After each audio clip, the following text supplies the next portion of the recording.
All right, imagine there's this incredible source of wisdom out there, a place where the story of everything, including your soul's journey, is held.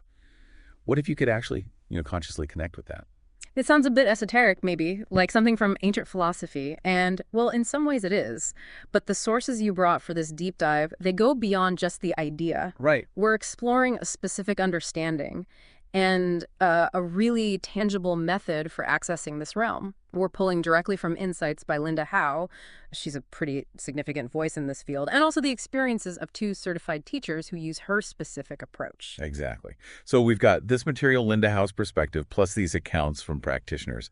Our mission today, really sparked by your interest, is to unpack what the Akashic records are presented as in this specific material, and to learn about a particular way to access them, this pathway prayer process that Linda Howe developed, and really get a feel for how this work has actually made a difference in people's lives, according to these sources we have. Yeah, we're essentially using your material as our guide here, sifting through it to find the key insights, maybe some surprising details, and the practical takeaways for you, the listener. Okay, so let's dive right in then. Based on these sources, how are the Akashic records actually defined? What are they? Well, the core definition that comes through here is that the Akashic records are a soul-level dimension of consciousness. It's described not just as some passive database, Okay. but more as this vast, active field of knowledge and energy that's intrinsically connected to everything. And that word Akasha itself, from the source material, it points to that connection, doesn't it? It does. Akasha, according to these texts, means the primary substance from which all things are formed.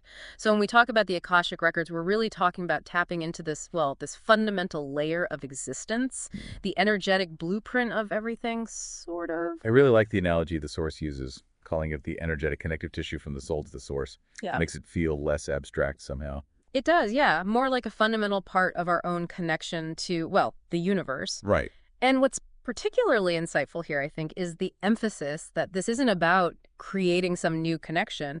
The source really highlights that you are always connected to this realm. Always. Always. Accessing it is more about becoming conscious of that existing connection, bringing it into your present awareness. Okay, that makes sense. Yeah. And the experience itself is framed in such a powerful way in the material. It describes it as being held in a pillar of light. Yeah. Which is meant to help awaken your divine potential, but for ordinary life. It grounds the spiritual and the practical. Grounded spirituality. I like that. Precisely. Yeah. And crucially, the source has stressed two key points that maybe address some common misconceptions people might have. Okay. First, accessing the records using this particular method. It's presented as not requiring any special psychic abilities. The idea is because everyone has a soul, everyone is capable of accessing this dimension, according to this material. So accessible. Very much so. And second, it's explicitly stated as not being tied to any specific religion. It's positioned more as a universal spiritual resource, accessible to anyone, really, regardless of their background. That accessibility definitely feels like a significant theme running through the material. And this perspective comes largely from Linda Howe, right? Her own journey into this sounds pretty profound based on what's shared. It really is. Her path, as it's described, it began with this really pivotal spiritual experience when she was young, just 24. Wow, 24. Yeah.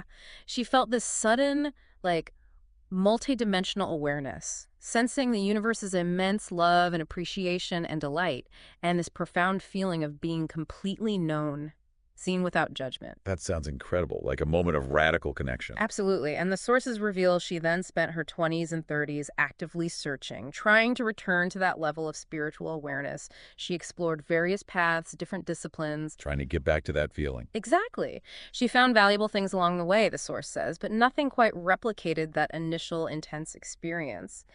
Until the Akashic records came into the picture. Precisely. She encountered the Akashic records when she was 40, back in 1994.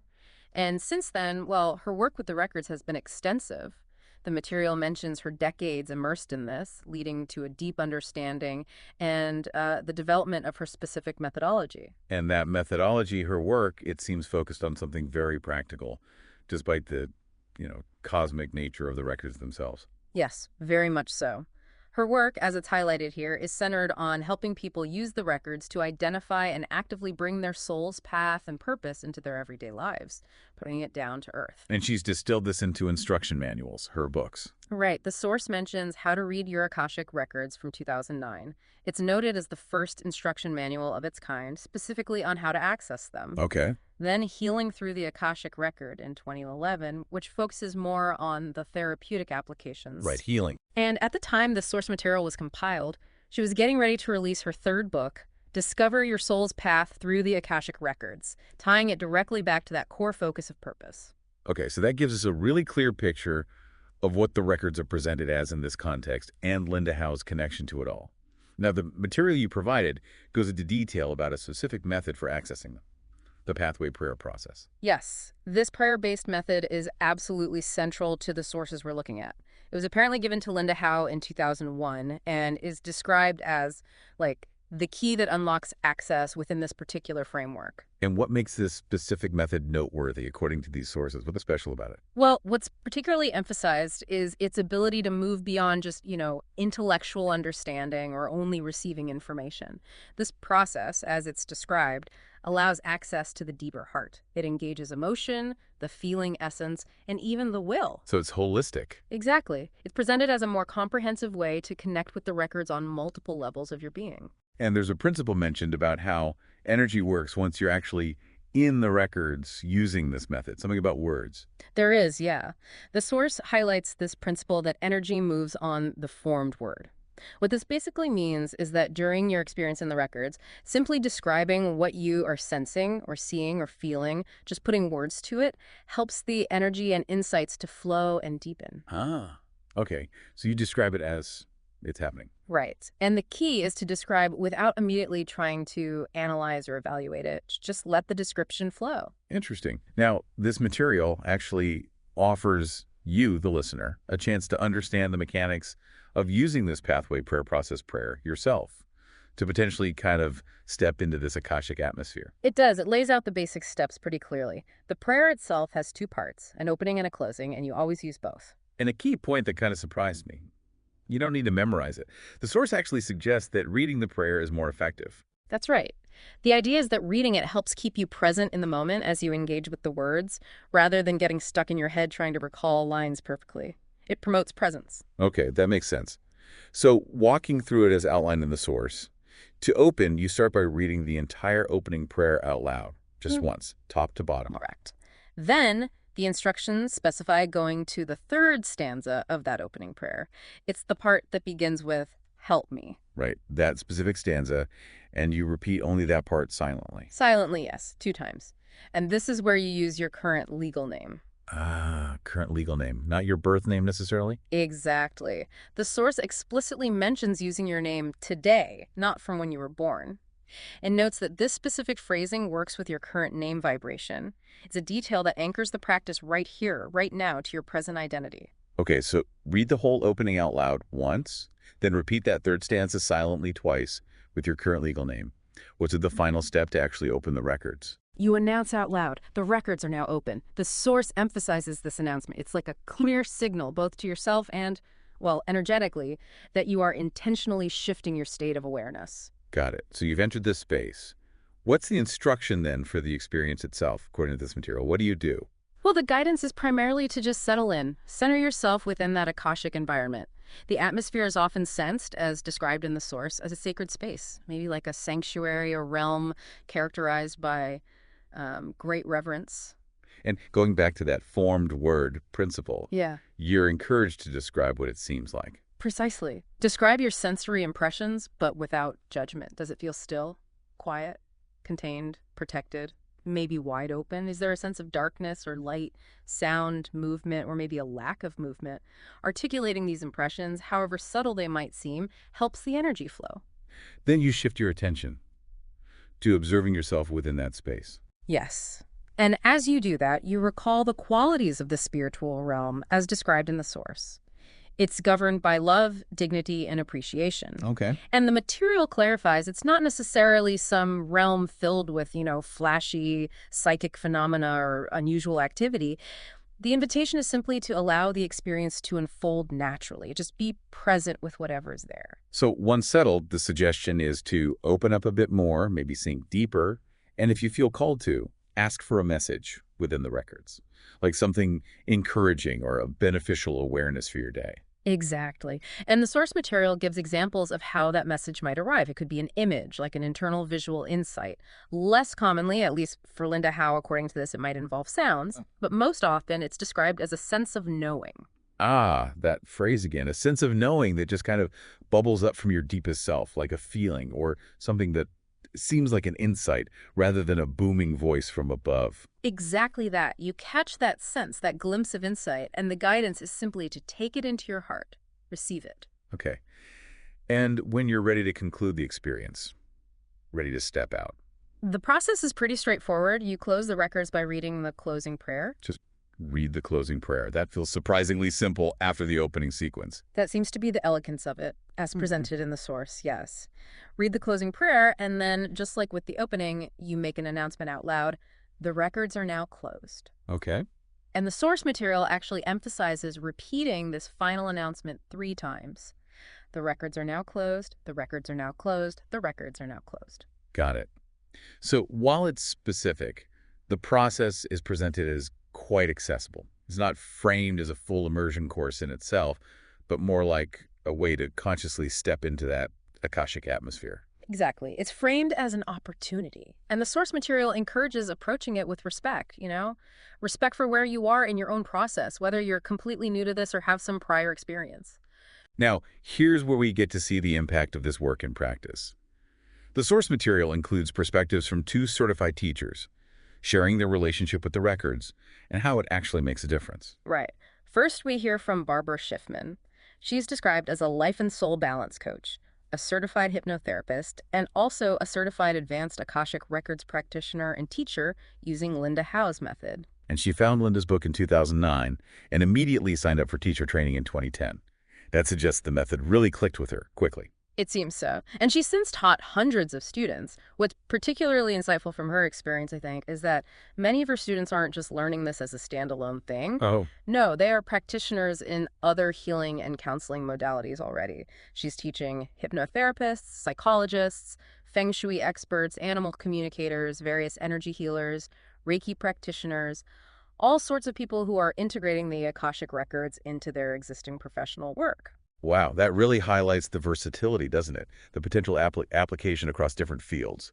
And she believes, as stated in the source, that everyone has this kind of birthright to connect with their soul's energy. Yes, that's her perspective. And the key is finding the right method for you. For her, clearly, the pathway prayer process was it. And the personal shifts she experienced, these sound quite powerful as testimonials. They really do. She mentions gaining significant perspective, especially around. Yes, she's a religious science and interfaith minister, and also an advanced certified instructor and workshop coordinator for the Center for Akashic Studies.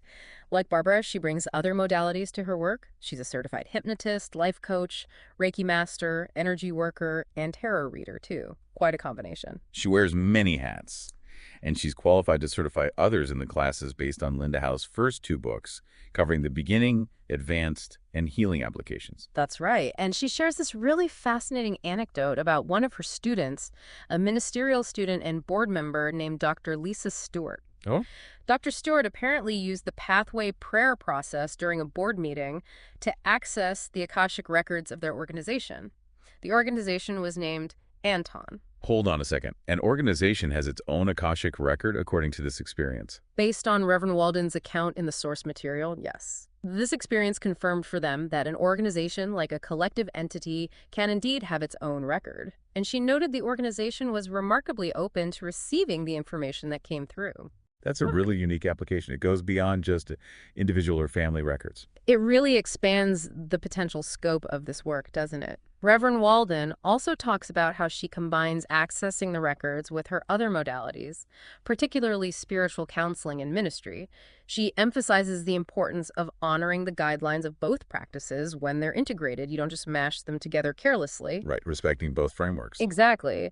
And she mentions a favorite protocol from the advanced class that kind of illustrates this integration. It's called the energy healing protocol. It involves telling the story of a situation, then looking for the underlying causes and conditions within the records, and finally seeing the soul-level truth of the situation. It's a layered approach to healing. That sounds deep. Mhm. She also makes a key ethical point from the source material, which seems important. Yes, very important. You never use the records with a client without their explicit knowledge and permission, full transparency and consent. Absolutely crucial. And she finds that combining existing practitioner training, whatever modality that might be, with Akashic reading leads to profoundly powerful and, in her words, amazing results for clients. Okay, so putting all of this together, what does this deep dive into your source material suggest about the relevance, the potential value of exploring the Akashic records through this specific method? Well, it definitely presents it as a tool for profound personal exploration and transformation. The applications highlighted are pretty wide-ranging. Like identifying your soul's path. Yes, identifying your soul's unique path and purpose. Also, personal empowerment, gaining new perspectives on life's challenges, finding pathways to healing, discovering a deeper sense of peace. And even enhancing professional work. Right, enhancing existing professional practices like coaching, therapy, or spiritual guidance, accessing knowledge about oneself, situations, or even, as we saw, organizations. And the consistent message threaded through all of this, from the source, is its accessibility. That's the core idea.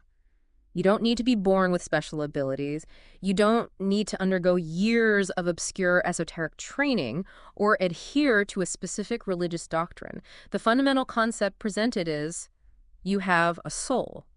And the pathway prayer process is offered as a conscious method, a specific technique to facilitate a shift in awareness, allowing you to connect with that soul-level dimension and its inherent wisdom. So we've journeyed through this material you brought. We've looked at how the Akashic records are presented, learned about this specific prayer-based method for accessing them, and heard how this practice is actually being applied and making a difference in the lives of others according to these particular sources. Yeah, it's been quite an exploration. And considering that initial idea that everything is formed from this primary substance, Akasha and the possibility presented here of consciously connecting to this dimension of consciousness, well, what might that open up for you? That is definitely something worth pondering. A great final thought. Thanks for joining us on this deep dive.